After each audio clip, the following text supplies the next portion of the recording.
ഞാൻ പലപ്പോഴായിട്ട് options visit ചെയ്യുന്ന സമയത്ത് കാണുന്നൊരു സംഭവമാണ് സുഹൃത്തുക്കളെ നാട്ടുകാരെ 1 കിലോ പെട്രോളിന് 1000 രൂപ, ആപ്പിൾ 1000 രൂപ, ഒരു തരം 2 തരം 2000 രൂപ.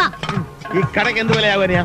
നിങ്ങൾ ഒരിക്കലും ഇങ്ങനെ ബിഡ് ചെയ്യാൻ പാടില്ല. കാരണം എന്താണെന്ന് വെച്ചാൽ ഫസ്റ്റ് ഓഫ് ഓൾ ഇതൊരു കോമ്പറ്റീഷൻ ആയിട്ടല്ല. നമ്മൾ പോകുന്ന എന്തിനാ, നല്ലൊരു പ്രൈസിങ്ങിൽ കാർ എടുക്കുക എന്നുള്ളതാണ്. So first of all ego ഇറക്കി വെക്കുക. ഇവിടെ ഒരിക്കലും വരാൻ പാടില്ലാത്ത സംഗതിയാണ് ഈഗോ. ആൻഡ് ഇതിൽ മെയിൻ ശ്രദ്ധിക്കേണ്ട സംഗതികൾ, നിങ്ങൾക്ക് കാറിന്റെ മാർക്കറ്റ് വാല്യൂ അറിഞ്ഞിരിക്കണം. പിന്നെ അതുപോലെ തന്നെ നിങ്ങൾ നല്ലൊരു മെക്കാനിക്കിനെ ചൂസ് ചെയ്തിരിക്കണം. മെക്കാനിക്കിനെ ചൂസ് ചെയ്ത് കഴിഞ്ഞാൽ നിങ്ങൾക്ക് കാറിന് എത്രത്തോളം ആക്സിഡൻസ് ഉണ്ട് എന്നുള്ള കാര്യങ്ങളൊക്കെ മനസ്സിലാവും. ചിലപ്പോൾ വണ്ടി പ്രോപ്പർലി ഓക്കെ ആയിരിക്കും, നല്ലൊരു ഫുള്ളി ഫിനിഷ്ഡ് പെർഫെക്റ്റ്ലി ലുക്കുള്ള ഒരു കാറായിരിക്കും. അതിൻ്റെ ഉള്ളിൽ എന്താ പ്രോബ്ലം എന്നുള്ളത് നിങ്ങൾക്ക് നേരിട്ട് നോക്കുമ്പോൾ അറിഞ്ഞോളന്നില്ല. പക്ഷേ ഒരു മെക്കാനിക്കിന് ഇതെല്ലാം അറിയാൻ പറ്റും. ഇനി ഇതൊന്നുമല്ല, നിങ്ങൾക്ക് കാര്യങ്ങളൊന്നും കൂടെ സ്മൂത്ത് ആക്കി കാര്യങ്ങളൊക്കെ ചെയ്യണമെന്നുണ്ടെങ്കിൽ നിങ്ങളൊരു ബിഡറെ ചൂസ് ചെയ്യുക. ഈ ബിഡറെ ചൂസ് ചെയ്യുന്നത് എന്താണെന്ന് വെച്ചാൽ ഈ പറഞ്ഞ 3 പോയിന്റ്സ്, അതായത് മാർക്കറ്റ് വാല്യൂ, മെക്കാനിക്, അതുപോലെ ആക്സിഡന്റ് ഡീറ്റെയിൽസ്, അതായത് ഇത് 3ഉം അവർക്ക് നല്ല ക്ലിയർലി വശം ഉണ്ടാവും. സോ അവർക്ക് ഒരു കാർ നിങ്ങൾക്ക് ചൂസ് ചെയ്ത് തരാമെന്ന് പറഞ്ഞാൽ വെരി ഈസിയാണ്. സോ നിങ്ങൾക്ക് എന്ത് ചെയ്യാൻ പറ്റും, നിങ്ങളെ ബഡ്ജറ്റിൽ നല്ലൊരു കാർ ചൂസ് ചെയ്യാൻ പറ്റും.